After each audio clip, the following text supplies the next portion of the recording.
presentation will be with regard to ALD standards of care for AMN patients. Please welcome Dr. Gerald Raymond from Johns Hopkins. Florian, that was a wonderful talk. And if you haven't figured out, and I'm going to thank Elise and Miranda for inviting us in the ALD Alliance, but we don't pick our subjects. We're assigned them. And so when I got this assignment, I said, yeah, I can talk for about 10 minutes on this. And Elise said, fine, but leave plenty of time for questions. So here we go.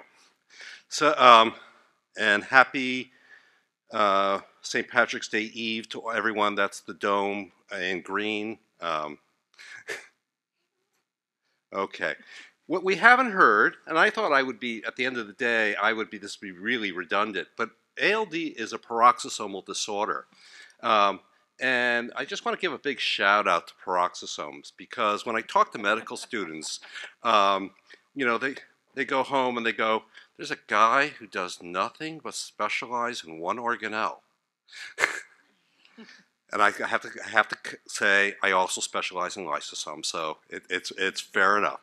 But we're talking about XALD, which is the most common form of peroxisomal disorder. But I want to give a shout out to assembly disorders because they're kind of my faves. But we'll go on from there.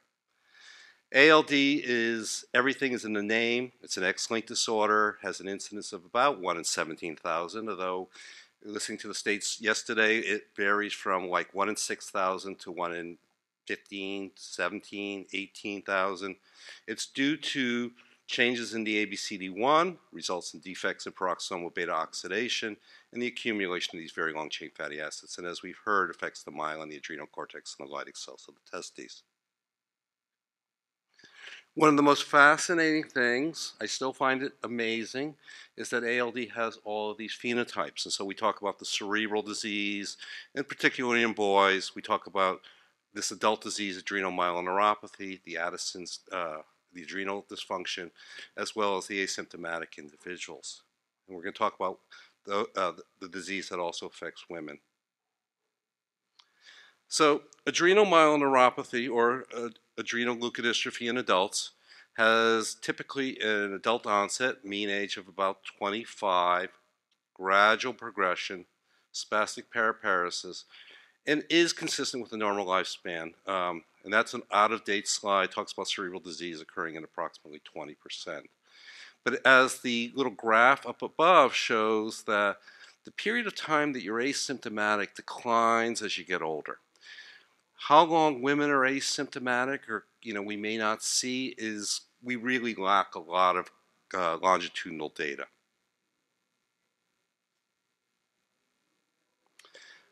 The pathology is essentially a falling off of both myelinated fibers and destruction of the axons.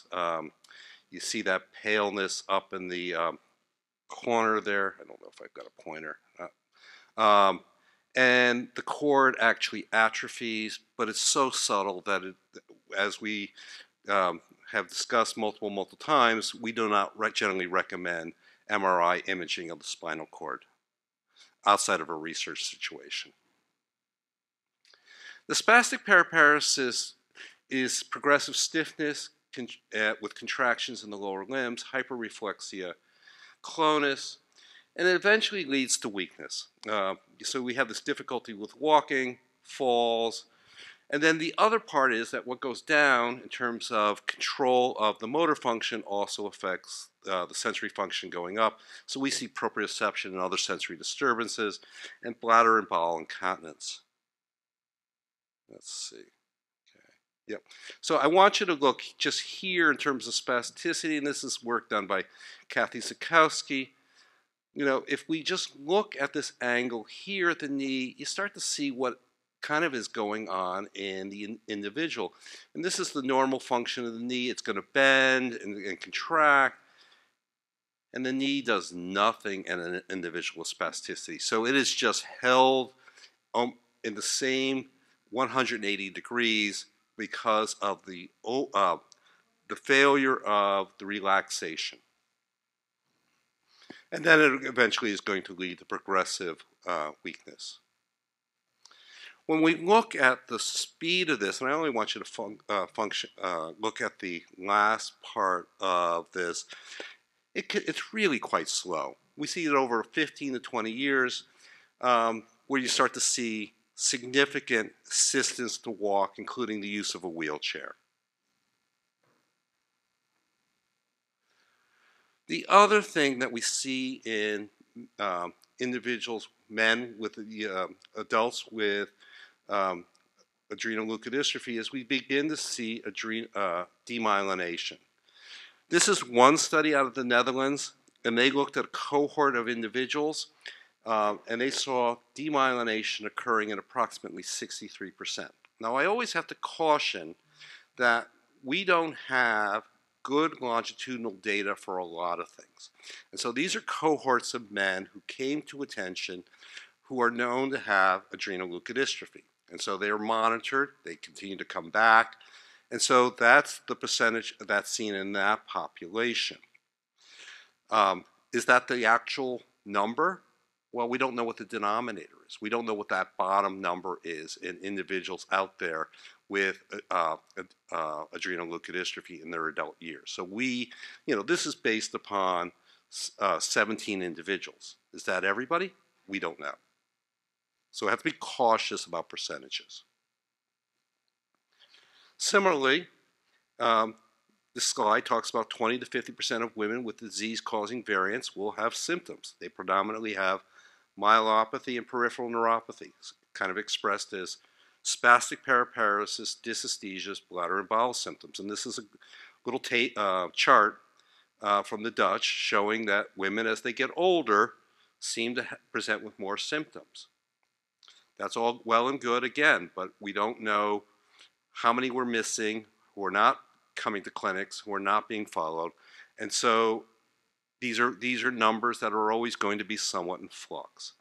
It is and continues to be a statement that cerebral disease is pretty rare and adrenal insufficiency is rare.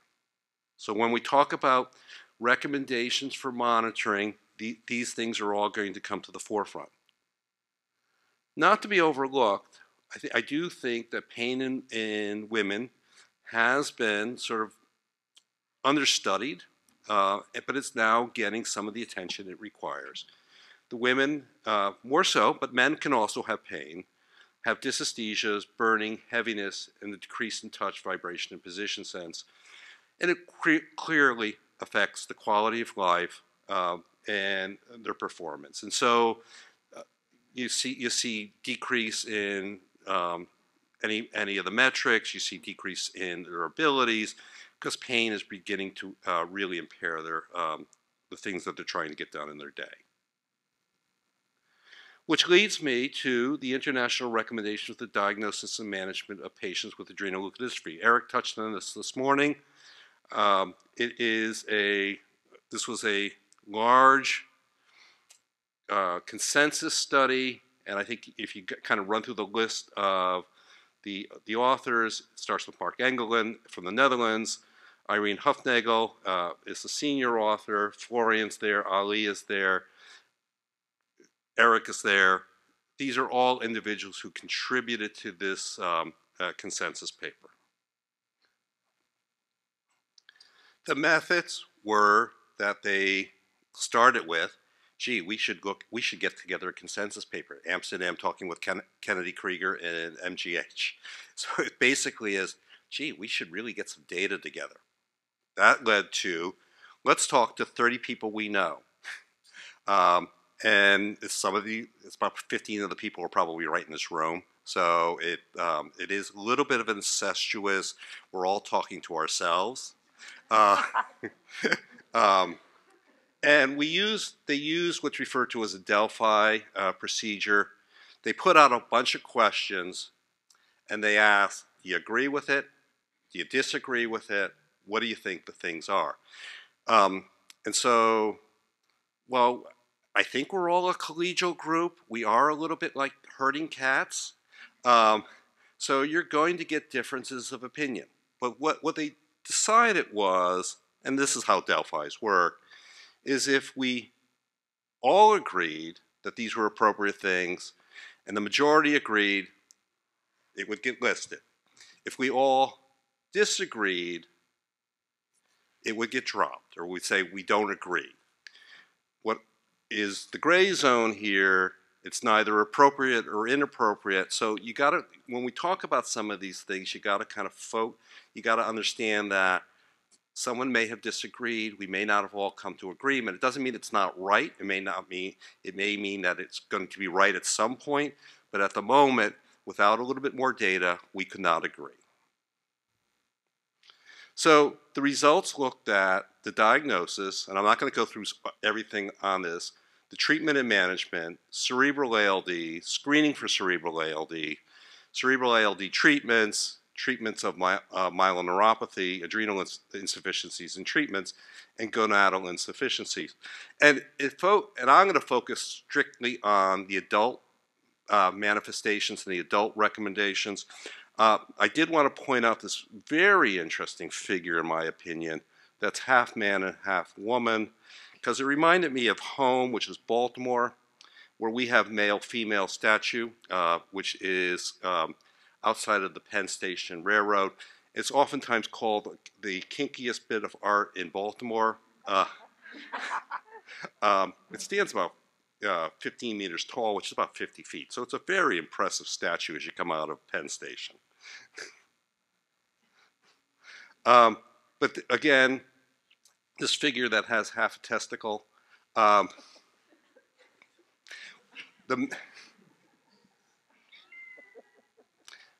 going to talk about cerebral ALD. We're going to talk about cerebral manifestations in adults, myeloneuropathy, adrenal endocrine abnormalities.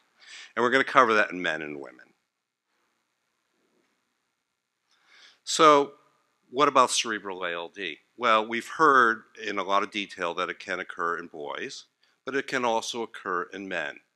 And so the recommendations that men with ALD should be screened for cerebral ALD, including in the absence of neurologic and cognitive symptoms. We can't emphasize that enough. You are going to miss early cerebral disease if you just look for symptoms. And for men, this is yearly screening. I'm not talking about boys, I'm talking about men, yearly screening. Because the development of cerebral disease in every study that we've done to date seems to be fairly rare in women, we do not recommend routine screening for cerebral ALD in females. For men, MRI surveillance should continue as long as bone marrow transplant, that is hematopoietic cell therapy, bone marrow transplant, is a therapeutic option. Of course, the age is not addressed. So would they consider doing a bone marrow transplant in someone my age? I think it's going to depend on the next slide where we talk about what the centers are doing. For arrested disease, there's a lot of back and forth. You have to be certain it's arrested. Once you're certain it's arrested, you can probably get away with yearly MRIs. But you have to, if this is the first time you're meeting somebody and they don't have GAD enhancement and they have a lesion on their MRI, you have to kind of presume that it could be active and you probably should investigate that further.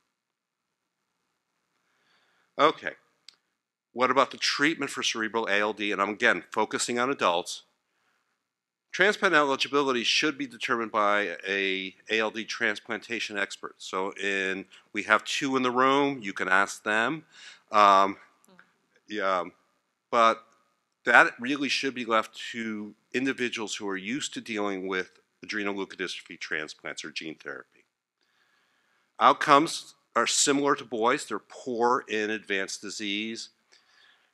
And this is where it starts to get tricky. In men with severe spinal cord disease, which the EDSS is greater than 6, that's basically meaning the individual is using canes or braces and possibly a wheelchair. Bilateral internal capsule involvement are associated with poor survival. Does that mean that they can't get a transplant? Again, we have to look at the individual, the whole situation, what their donors are, things along these lines. If the person, where I think an unanswered question from this is, if a man has fairly advanced myelopathy, does that mean no more MRIs?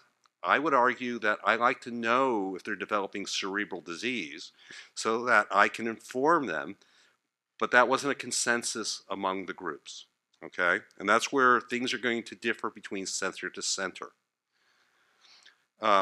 We all kind of agreed that bone marrow transplant is unlikely to affect the myeloneuropathy. Once the damage is done, the damage is done. So someone who's already developed, spinal cord disease is not going to have it reversed. Is it going to prevent it? We don't know. There's a lot of back and forth even among centers. And then they also highlighted the possible association between head injury and the onset of cerebral disease, and that's okay. What to do for the myeloneuropathy in and of itself? This is the spasticity, the bowel issues, the bladder issues, the sensory issues. It's essentially leaving it to the neurologist. History and neurologic examinations should be used to diagnose the myeloneuropathy. Virtually all men and women with ALD will eventually develop findings. Now, if someone's in their 60s and 70s, that's a different thing. So we're talking about a very wide spectrum here, but that's why I think most individuals who, if they're identified and will be examined by someone who's trained in this, will probably be identified as having some issues at some point during their life. Counseling on symptoms should occur at the time of diagnosis. So anyone who's been in the room with me when I meet someone for the first time, I go through a whole host of pieces of this, even if they don't have it at the present time, because I don't know if I'm ever going to see them again. And so I cover spasticity, I cover bladder, I cover bowel, I cover sensory issues, I cover possible equipment needs and the progressive nature of this condition. The use of clinical indices, that's basically rating scales, things like that, are probably best left to individuals who are participating in research studies or collecting data in a systematic way. But I do want a big shout out to electrophysiologic testing. You don't need EMG, nerve conductions, evoked potentials, things along those lines. And although there's lots of neurologists who like to do those things, they are not been shown to be adding information here. So what do you do for it? It's supportive. We're focusing on the pain and spasticity. Our goals are to maintain the functional abilities and the quality of life. At the Kennedy Krieger, and I'm sure at Dr. Eichler's facility, Dr. Van Haren's facilities, we're all often working in terms with a rehab specialist and possibly a PT. I think patients get more out of those individuals than they do out of me, but that's sort of my bias. Focusing on the bladder symptoms and bowel symptoms, continence care, and then pain management. We're really looking to improve their quality of life. I do not want someone not going out of their home because they're afraid they're going to have an accident. And adults are very concerned about incontinence, and I don't blame them. No one wants to have accidents in public. And so for all of these reasons, these things need to be addressed, and they need to be addressed effectively for them. Now, there was issues that where no consensus was reached on recommendations for invasive spasticity or urinary incontinence. That doesn't mean that they're not appropriate for some patients. Just making blanket statements about who should get them and who should not, dependent on centers and facilities. And so there are now implantable devices for spasticity and implantable devices for urinary incontinence. And in the right patients, I do think they still have a role. And just touching finally on endocrine screening. So adrenal testing, the male does not, males should continue to be screened if they do not have adrenal insufficiency into adulthood. It's inexpensive and it has a large potential benefit. So I don't care if, this individual's now 50 years old, they can still get adrenal screening, and they should still be seeing an endocrinologist, even if at that point they're still without adrenal insufficiency. There was no consensus on bone health measurements, although I think again, it's where I would differ from in just the consensus. Bone health, I leave it to their endocrinologist. It does warrant continued monitoring, in my opinion, but it's not part of the consensus. Similarly, gonadal insufficiency. I think any individuals who's probably seeing an endocrinologist is probably going to have their gonadal function at least measured routinely at those endocrine visits, but there was no consensus because we have no data. And that's where we're suffering here. So routine screening was not recommended. Symptomatic individuals should be screened. So it's like, well, one is we're not supposed to be looking for it, but if you're symptomatic, we should be treating it. It's like, it seems to me simple enough, but the guidelines are published, and I'm sort of relating the guidelines with my biases. With that, I'm going to stop because I think we all want to hear what the newborn screening experience from Ohio is. And if there's any questions or concerns, I can probably take a few questions. No one has any questions, I'm going to sit down. No, there's one online, and I know you. You're going to tell me that you're not an endocrinologist, but it is an AMN patient. 1 second, let me just scroll up. Okay. So the patient has AMN with Addison's. He asked if there's been an investigation with steroids and diabetes, and he's also asking about sexuality. Maybe that's sexual function? Okay, so thank you. Is the question, does the steroids cause increased blood sugars, or is diabetes a separate question? Do we know? Just the link between the two. That's all that's been specified. Steroids do not cause diabetes.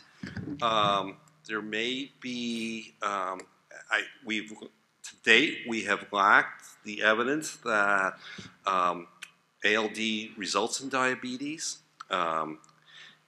And diabetes is a much broader topic. Now, in terms of sexual function, that's complex because, again, sexual function in terms of ejaculation, erections, things like that, are partially a function of our gonadal function, but also partially a function of our spinal cords. And so there are definitely things that can be affected by both aspects here. So it's multifactorial.